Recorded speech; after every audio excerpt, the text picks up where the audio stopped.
आज पूरे 2 साल हो गए हैं। आज ही की अमावस्या को मैंने अपने मित्र गोपाल को अपने सामने खोया। मैंने उसको रोका भी था, लेकिन उसने मेरी एक नहीं सुनी। आखिर उसे अपनी जान गंवानी पड़ी और मुझे भी अकेला छोड़कर चला गया। थोड़ा सनकी था वो। मेरा दोस्त गोपाल जान हथेली पर लेके चलता था। चाहे किसी का कोई भी मामला हो, वो टांग अड़ाए बिना रह नहीं पाता था। लेकिन दिल का बहुत बड़ा था। लोगों की मदद दिल से करता था। लगभग आज से 2 साल पहले की बात है। मैं और मेरा दोस्त गोपाल, हम दोनों अक्सर समय समय पर घूमने के लिए बाहर जाया करते थे। अब की बार हमने छुट्टी लेकर कहीं और जाने का प्लान बनाया। हमने तय किया कि हम इस भीड़ प्रदूषण से कहीं दूर चलने लगेंगे और जंगल में जाएंगे। हम दोनों ने सारा सामान बांधा और एक कार लेकर निकल पड़े। हम दोनों एक ऐसे जंगल में गए जहाँ पर जानवर का कोई नामो निशान नहीं था। हाँ, छोटे मोटे जानवर तो थे, लेकिन जान का कोई खतरा नहीं था। ऐसी कोई बात नहीं थी। इसलिए हम दोनों बिल्कुल निश्चिंत थे। हम तकरीबन 60 किलोमीटर आगे जा चुके थे, लेकिन हमने एक भी गाड़ी नहीं देखी। सड़क पूरी खाली पड़ी थी। हमारी कार मानो जैसे हवा से बातें कर रही हो। हमने एक अच्छी घाटी पर जाकर कार को रोका। हमने अपना सारा सामान निकाला और एक घर बनाया। फिर खाना खाया और आग जलाकर शराब पीने लगे। गोपाल ने कुछ ज़्यादा ही पी ली थी और टाइम भी ज़्यादा ही हो गया था। लगभग सुबह के 3 बज गए थे। अब हम दोनों सो गए थे। फिर हम अगले दिन दोपहर को 2 बजे उठे। गोपाल नशे के धुत में ऐसे ही सो गया था, इसलिए उसको कुछ खुजली हो रही थी, इसलिए उसे स्नान करना था। मैंने बोला चलो मैं भी नहा लेता हूँ। चलो हम कहीं पानी पानी ढूंढते हैं। हम दोनों ने अपने कपड़े एक बैग में लेकर पानी को ढूंढने के लिए निकल गए। हम काफ़ी इधर उधर घूमे, लेकिन कहीं भी पानी नहीं मिला। मुझे लगा कि अब हमें पानी तो मिलने से रहा, चलो चलते हैं। गोपाल बोला मुझे भी ऐसा ही लगता है, हमें वापस चलना चाहिए। वैसे भी बहुत आगे आ गए हैं। अब हम दोनों वापस लौटने लगे, लेकिन एक समस्या हो गई। फिर हम जिस रास्ते से आए थे उसका तो हम अंदाज़ा ही नहीं लगा पाए। अभी अंधेरा होने वाला था। हमने अंदाज़ा लगाया और मेन रोड की तरफ निकल पड़े, और थोड़ी देर बाद हम मेन रोड पर पहुंच गए। हम वापस घर की तरफ निकल पड़े, लेकिन हमको पता नहीं था कि हम उल्टी दिशा में जा रहे हैं। थोड़ी देर बाद पानी की खोलने की आवाज़ आई, लेकिन अभी अंधेरा भी हो चुका था। हम किसी भी तरह अपने टेंट पर लौटना चाहते थे। पुल के पास पहुंचे तो वहाँ क्या मस्त हवा चल रही थी, ठंडी हवा। हम ठंडी हवा में पुल की रेलिंग पर बैठ गए। तभी दूर कहीं भेड़िए की रोने की आवाज़ आई। हम दोनों खड़े हो गए। गोपाल ठीक मेरे सामने था। तभी आकाश में एक बड़ा काला रंग का पक्षी उड़ रहा था और बोल रहा था, मानो वह हमें ये कहना चाहता है कि यहाँ से चले जाओ, यहाँ रुकना ठीक नहीं है। मैंने गोपाल से कहा, यहाँ से चलते हैं यार। गोपाल बोला, थोड़ी देर और रुकते हैं, मौसम बहुत अच्छा है। तभी मेरी आंखें फटी की फटी रह गईं, क्योंकि गोपाल के पीछे एक लड़की खड़ी थी। दूर से वह दिखने में सुंदर लग रही थी, पर इस तरह से अचानक देखकर मैं डर सा गया था। गोपाल मुझे पूछने लगा, क्या हुआ? इतने में वह लड़की पुल की रेलिंग पर चढ़ गई और नीचे पानी की तरफ देखने लगी। मैंने बोला गोपाल से, वह लड़की क्या कर रही है? गोपाल ने मुझ पीछे मुड़कर देखा। अरे वह तो आत्महत्या कर रही है। गोपाल दौड़कर उसके पास गया, लेकिन वह पानी में कूद गई। गोपाल अब उसको देखने लगा। मैं भी दौड़कर गोपाल के पास चला गया और उस लड़की को देखने लगा। वह लड़की चिल्ला रही थी और सहायता के लिए हमें पुकार रही थी। गोपाल ने अपना शर्ट निकालकर मेरे मुंह पर फेंका और वह भी रेलिंग पर चढ़कर उस पानी में कूद गया। मैंने उसको बहुत रोका, उसका हाथ पकड़ा, लेकिन वह पानी में कूद ही गया। पानी में कूदते ही वह लड़की गायब हो गई। सोचा कि शायद लड़की पानी में डूब गई है, इसलिए गोपाल ने गहरी गहरी सांसें भरी और वह भी पानी में डूब गया। कुछ देर बाद गोपाल वापस बाहर आया। मैंने गोपाल को पूछा, क्या वो मिली तुझे? वो बोला, मेरे दोस्त अभी नहीं मिली वो। एक बार और गोपाल ने गहरी सांस भरी और एक बार फिर से वह पानी के अंदर गया। मैंने अपनी आंखें बंद कर ली और भगवान से प्रार्थना करने लगा, हे भगवान, सब कुछ ठीक करना। तभी मैंने अपने दाई तरफ कुछ महसूस किया। मैंने अपनी आंखें खोली और दाई तरफ देखा तो मेरे पैरों तले जमीन खिसक गई। मैंने देखा कि वही लड़की अभी तो पानी में थी और अभी यहाँ आकर बैठी हुई है। मैंने गोपाल को आवाज लगाई, गोपाल, गोपाल, ये लड़की तो यहाँ आ चुकी है, तुम भी जल्दी से ऊपर आ जाओ। उस लड़की ने मेरी तरफ देखा, लेकिन अब की बार उसका चेहरा पहले जैसा सुंदर नहीं था। वह एकदम बिल्कुल भूतिया रूप में थी। मैंने गोपाल को पुकारा, गोपाल बचाओ, गोपाल, ये लड़की नहीं है, ये तो चुड़ैल है, चुड़ैल। गोपाल वहीं पर खड़ा हो गया और वह भी हिल नहीं पा रहा था। गोपाल की हाथ पैर ठंडे पड़ गए थे। अब पहली बार किसी चुड़ैल को इतने करीब से देखकर मैंने तो पैंट में ही पेशाब कर दी। वह लड़की मुझसे बोली, तुम चिंता मत करो, मैं तुम्हें कुछ नहीं करूँगी, मैं तुम्हारे दोस्त को खाऊंगी। अब मेरी धड़कन बढ़ने लगी और मैंने बोला गोपाल को, गोपाल, गोपाल, जल्दी जल्दी पानी से बाहर आओ, नहीं तो ये चुड़ैल तुम्हें खा जाएगी। अब गोपाल के हाथ पैर बिल्कुल ठंडे पड़ गए और वहीं पर खड़ा रहा और एक बार फिर चुड़ैल लड़की की रेलिंग पर खड़े होकर गोपाल के ऊपर कूद गई, गोपाल को पानी के अंदर ले गई और मैं ऊपर से ही चिल्लाता रहा, गोपाल, गोपाल, गोपाल। कुछ समय बाद पानी से खून दिखने लगा। अब मैं समझ गया था कि अब मेरा दोस्त गोपाल इस दुनिया में नहीं रहा और इस सदमे से मैं वहीं पर ही बेहोश हो गया। थोड़ी देर बाद जब मेरे को होश आया तो मैं उठकर गांव की तरफ भागा और 4-5 लोगों को इकट्ठा करके वहां पर लेकर आया। और जैसे ही पानी की तरफ मैंने देखा तो मेरा दिल जैसे सहम सा गया, क्योंकि पानी के ऊपर गोपाल की लाश तैर रही थी। मैंने देखा तो गोपाल की लाश पूरी सड़ी गली पड़ी हुई थी। मैंने गांव वालों से पूछा कि वह लड़की कौन थी। लड़की तो नहीं है, लड़की तो कम और चुड़ैल ज़्यादा लगती है, उसी ने मेरे दोस्त को मारा है।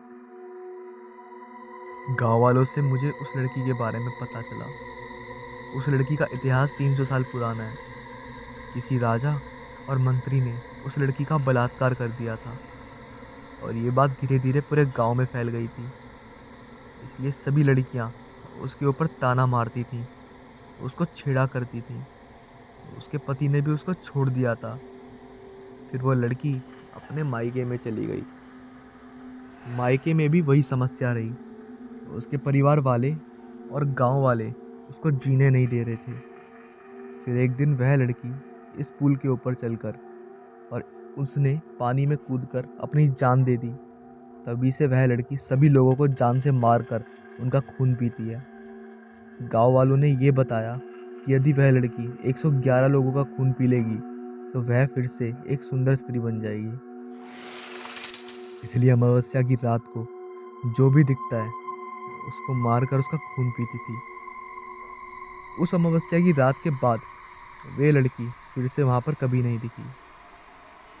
यानी मेरा दोस्त गोपाल, जिसे उसने मारा था, वो उसका आखिरी 117वां शिकारी था।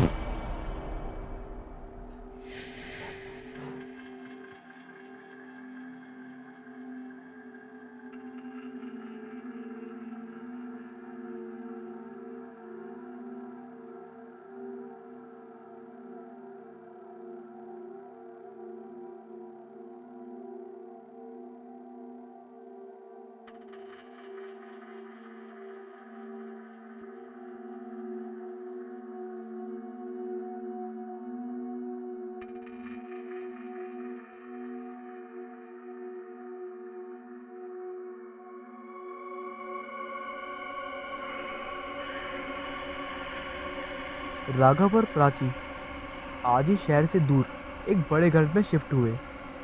इतना बड़ा घर और ऊपर से इतना सारा सामान, कम से कम एक हफ्ता तो लग ही जाएगा।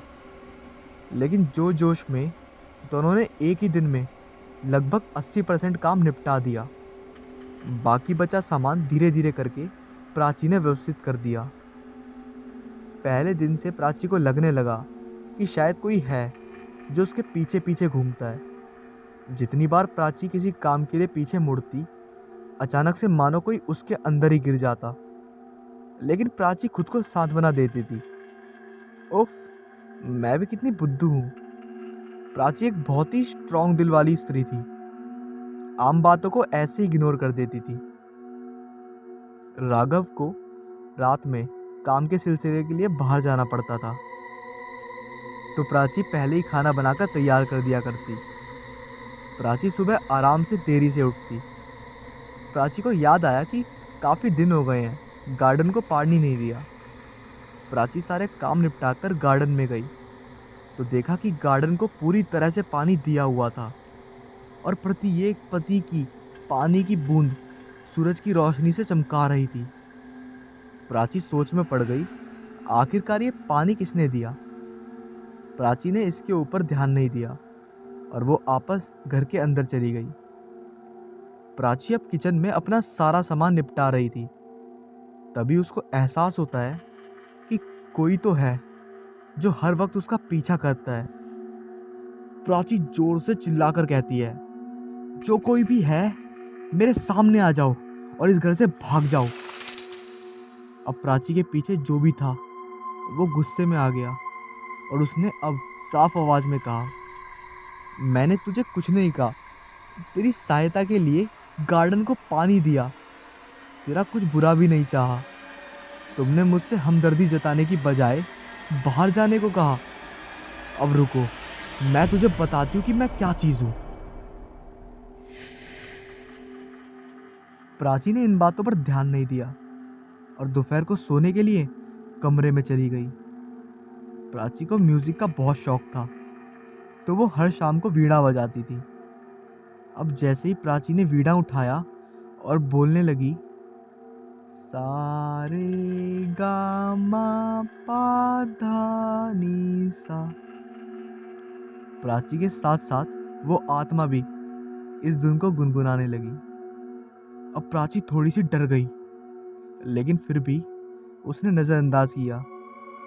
राघव वापस आ गया और प्राची ने राघव को बताना उचित नहीं समझा। प्राची और राघव खाना खाकर दोनों सो गए थे।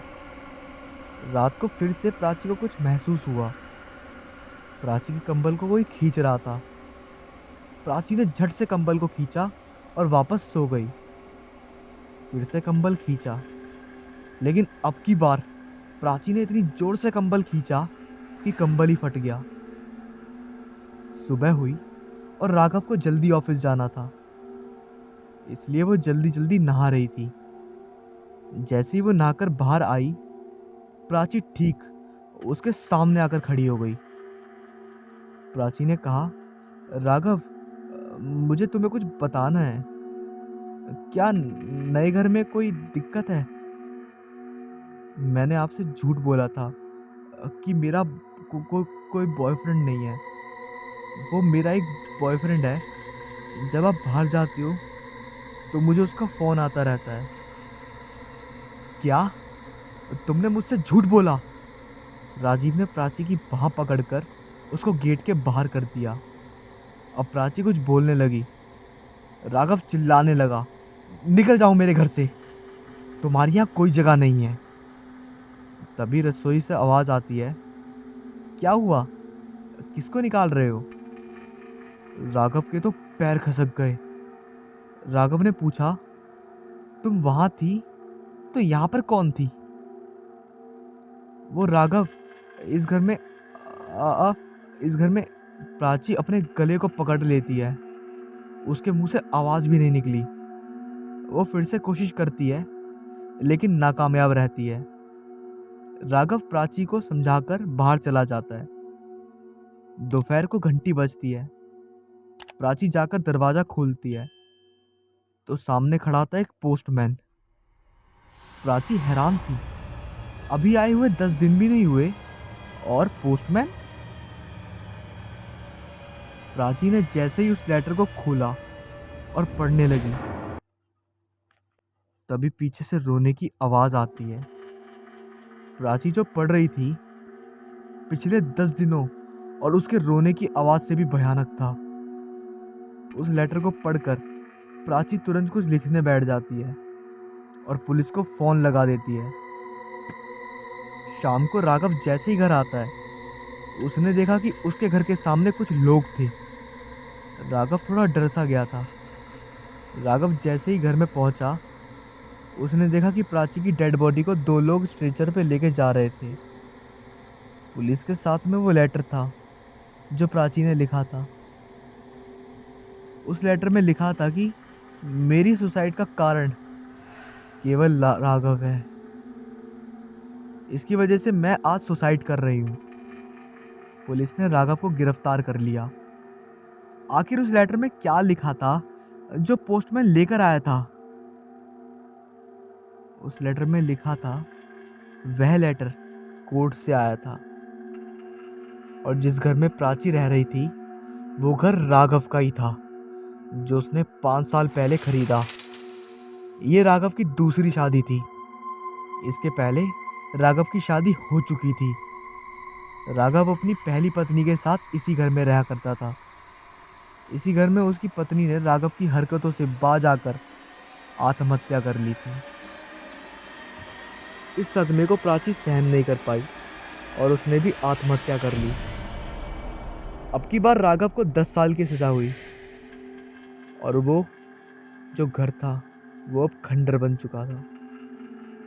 उस घर के पड़ोसी कहते हैं कि पहले तो एक औरत के रोने की आवाज़ आती थी, लेकिन अब 2-2 औरतों के रोने की आवाज़ आती है और घर को कोई खरीदना नहीं चाहता। इस भूतिया कहानी से हमें क्या सीखने को मिलता है कि एक झूठ किसी को भी बर्बाद कर सकता है और किसी को जान लेने के लिए मजबूर कर सकता है।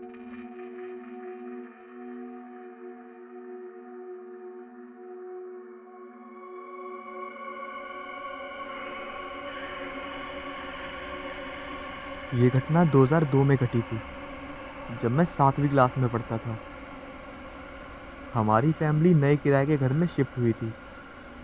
उस घर के आसपास ज़्यादा कोई घर नहीं था। 1-2 घर थे, वो भी खाली थे। उस मकान का किराया भी बहुत कम था और घर बड़ा था।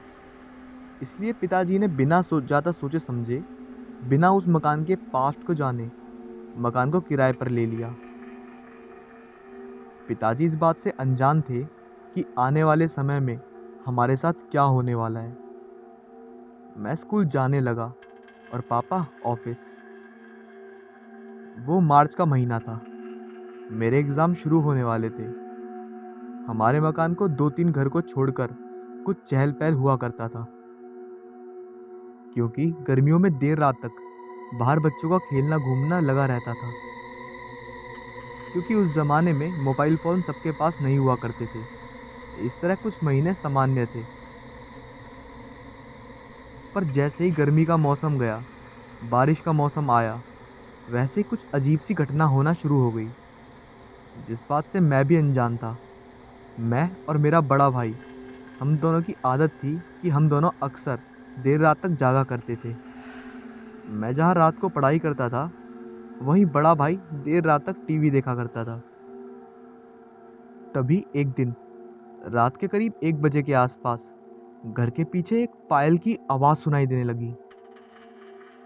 घर के पीछे बरसात के दिनों में बड़े बड़े घास और जंगली पेड़ पौधे उग जाया करते थे, जो देखने में बहुत डरावने लगते थे। पायल की आवाज़ सुनकर मुझे थोड़ा अजीब लगा। ये कैसी आवाज़ है? कुछ मिनट बजने के बाद पायल की आवाज़ आना बंद हो गई। मैं भी ये सोचकर ज़्यादा ध्यान नहीं दिया कि कोई मजाक कर रहा होगा, क्योंकि बचपन में भी मेरे साथ ऐसा मजाक हो चुका था। तो मैं ज़्यादा ध्यान ना देकर पढ़ने लगा। फिर कुछ देर बाद सो गया।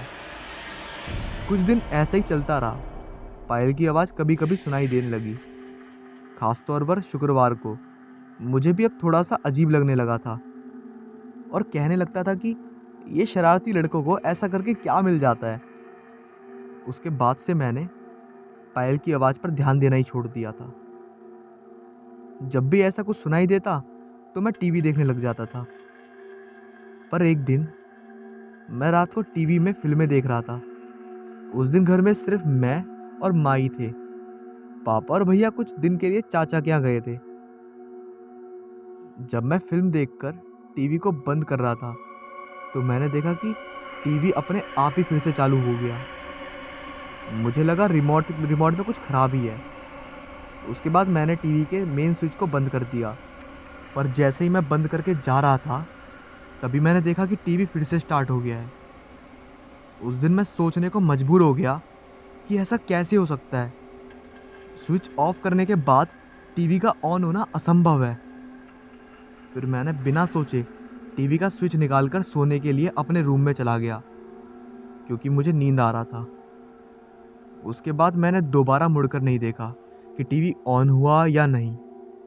अगर कोई समझदार इंसान होता जिसे इन भूतों की बातों पर विश्वास हो तो ये सब देखकर उस दिन वो बहुत डर जाता। पर मैं इन भूत प्रेत और आत्माओं जैसे बातों पर विश्वास नहीं करता था और ना ही कभी मैंने कोई रियल स्टोरी सुनी थी, ना ही कोई भूतिया कहानी टीवी पर देखी थी। तो मेरे लिए उस घटना से गुजरना ज़्यादा कठिन नहीं था।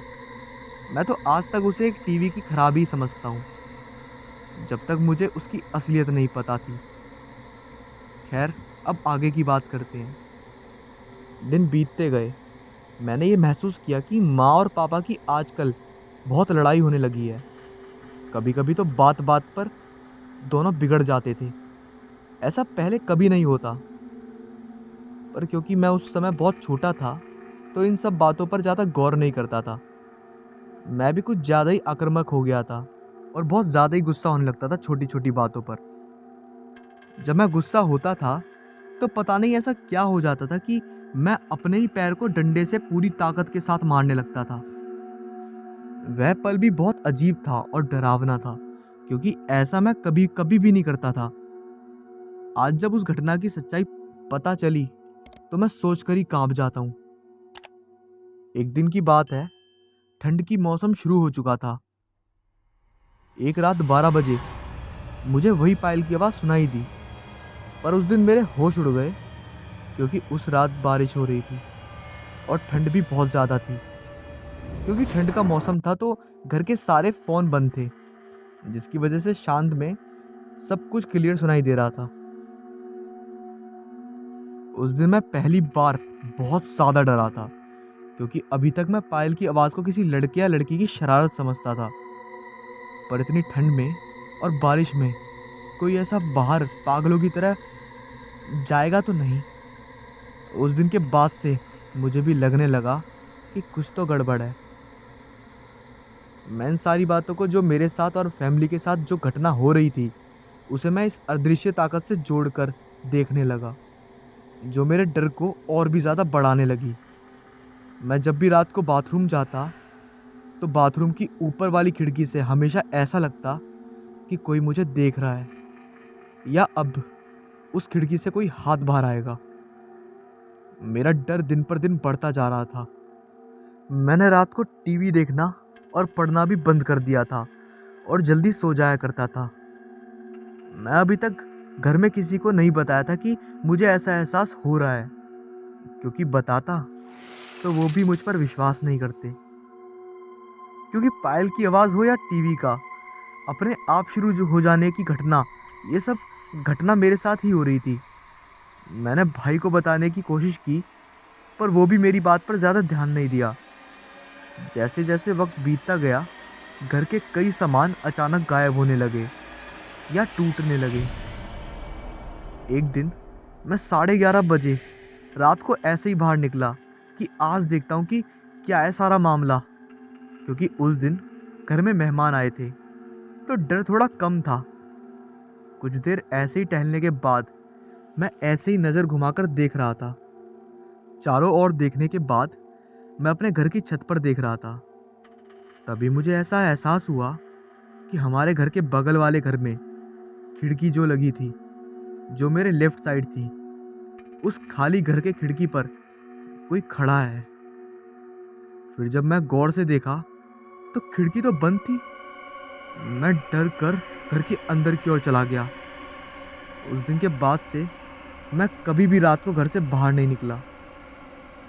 मैं डर की वजह से रोज शाम को हनुमान चालीसा डीवीडी में चला दिया करता था। इससे मुझे मानसिक रूप से कुछ राहत मिलती थी और ऐसी घटना भी कम होने लगी और मेरा डर भी कम होने लगा। पर एक दिन ऐसा हुआ जिसकी मैं कल्पना भी नहीं कर सकता था। जनवरी का महीना चल रहा था। माँ और पिताजी गांव गए हुए थे। घर में सिर्फ मैं और मेरा भाई थे। मैं जल्दी खाकर करीब 11 बजे ही सो गया और मैं गहरी नींद में था। तभी रात के करीब 2 बजे अचानक भाई के चिल्लाने की आवाज़ आई। मैंने झट से अपनी आंखें खोली। भाई ने चिल्लाते हुए ही कहा कि दरवाजे के पास कोई है। मैंने मैंने मैंने कहा दरवाजे के पास कोई है। मैंने कहा ठीक से देखो, कोई कोई नहीं है वहाँ पर, आपका कोई भ्रम होगा। पर भाई ने कहा नहीं, अभी कोई है। फिर भाई ने तुरंत जाकर लाइट ऑन की, पर वहाँ तो कोई भी नहीं था। उस दिन मैं और भाई बहुत ज़्यादा डर गए थे, ख़ास तौर पर मैं, क्योंकि ये सब अभी तक मेरे साथ ही हो रहा था। पर अब भाई भी इस अदृश्य ताकत को महसूस करने लगा था। उस रात को हम रात के 4 से 5 बजे तक लाइट ऑन करके जागते रहे। फिर 2 दिन तक सब ठीक रहा। पर 2 दिन के बाद वो हुआ जिसका मुझे हमेशा से ही डर रहता था। मैं सो रहा था, तभी मुझे अचानक कुछ अजीब सा महसूस हुआ और मेरी आँख खुली। मैंने महसूस किया कि खिड़की के पास कुछ है। मैंने अपनी आंखें बंद करके चादर ओढ़कर सोने लगा। पहले तो मैंने भाई को आवाज़ लगाने की कोशिश की, पर मेरे मुंह से आवाज़ नहीं निकल पा रही थी। कुछ ही देर बाद मुझे ऐसा महसूस हुआ कि कोई बहुत भारी चीज़ मेरे ऊपर आ गई और बैठ गई है। मैं पीठ के बल लेट गया था। मैं डर की वजह से रोते हुए पूरी ताकत के साथ चिल्लाने की कोशिश कर रहा था, पर अचानक मेरी आवाज़ भी नहीं निकल रही थी। ऐसा लग रहा था कोई मुझे दबा रहा है, और ऐसे दबा रहा है कि मैं अपना हाथ पैर कुछ भी नहीं हिला पा रहा था, ना ही आवाज़ निकाल पा रहा था। वह दबाव बहुत अजीब था और बहुत डरावना था। कुछ पल ऐसा महसूस हुआ कि मैं अब जिंदा ही नहीं बच पाऊंगा। बहुत कोशिश करने के बाद भी मैं कुछ नहीं कर पाया और अंत में मैं बेहोश हो गया। उसके बाद मुझे कुछ भी याद नहीं। अगली सुबह मैं पहली बार 11 बजे उठा। ऐसा लगा कि मैं किसी बहुत ही अंधकार जगह से आया हूँ। रोशनी जब मेरी आँख पे पड़ रही थी तो मेरी आँख से आंसू आ रहे थे और ऐसा महसूस हो रहा था कि मेरे शरीर में कोई ताकत ही नहीं है। मैं रात की घटना के बारे में सारा कुछ भाई को बता दिया। भाई भी मेरी बातों को पूरी गंभीरता के साथ सुन रहा था और उसने माँ पिताजी के घर आने के बाद सारी घटना और रात को पायल की आवाज़ के बारे में बता दिया। फिर माँ और पापा को भी रात को 12 बजे के बाद उस पायल की आवाज़ भी सुनाई और घर में सामान चोरी होने, सामान टूटने और घर में लड़ाई होने का असली कारण भी बताया। मम्मी पापा ने भी हमारी बातों को पूरी गंभीरता के साथ लिया और उन्होंने भी पिछले कुछ महीने से होने वाली अजीब घटना को हमारी बातों से जोड़कर देखने लगे, क्योंकि मम्मी पापा के साथ भी ऐसे कुछ घटना हुई तो थी जिसे वे अक्सर नज़रअंदाज कर दिया करते थे। फिर अंत में मम्मी पापा ने बिना कुछ सोचे समझे किराए के मकान को छोड़ने का फ़ैसला किया। पर उससे पहले पापा ने उस घर में पहले कौन रहता था और इन सब घटना के पीछे का कारण जानना चाहा। पापा ने पड़ोसी से ये जानने की कोशिश भी की, पर किसी ने कुछ सही जवाब नहीं दिया। इसकी वजह था मकान मालिक, जिसने सभी पड़ोसी को पहले ही चुप कराने को बोल रखा था। पर एक दिन पापा को एक अंकल मिले जो मैं पहले ही ये आसपास रहते थे। एक दिन पापा को एक अंकल मिले जो हमारे घर के ही आसपास रहते थे। उन्होंने पापा को बताया कि हम जहाँ रहते हैं उस घर के पीछे ही एक लड़की की लाश मिली थी, पर आज तक पता नहीं चला कि उस लड़की ने खुदकुशी की थी या मर्डर। साथ ही हम जिस घर में रहते थे उस घर में कोई खान अंकल अपनी फैमिली, 3 बेटे और 2 बेटियों के साथ रहते थे। ये सारी घटना 6 महीने पहले हुई थी। तब से यहाँ पर कोई किराएदार नहीं रहता। ये मकान खाली पड़ा था। साथ ही आसपास के मकान भी खाली ही रहते हैं। उस दिन पता चला कि मकान मालिक इतने सस्ते में ये मकान पापा को किराए पर क्यों दिया था। उस दिन के बाद से हम वो मकान छोड़ के चले गए। आज 19 साल बाद जब मैं फिर उसी घर को देखने गया दूर से, तो आज वे इलाका पूरी तरह सुनसान हो चुका है। उस घर के पीछे अजीब भयानक सा जंगल बन चुका है। अब वहाँ लोग भी नहीं रहते। वहाँ के अधिकांश घर टूट चुके हैं, पर वह घर जिसमें हम रहते थे और आसपास की वो खाली घर आज भी जर्जर हालत में एक खंडर के रूप में है। इन सब घटना को देखकर आज मुझे ये कहानी लिखकर आप लोगों से शेयर करने का मन किया। आप बताएं कि आप लोग इस बारे में क्या सोचते हैं। आपको क्या लगता है क्या हुआ होगा उस लड़की के साथ? कमेंट में ज़रूर बताएं।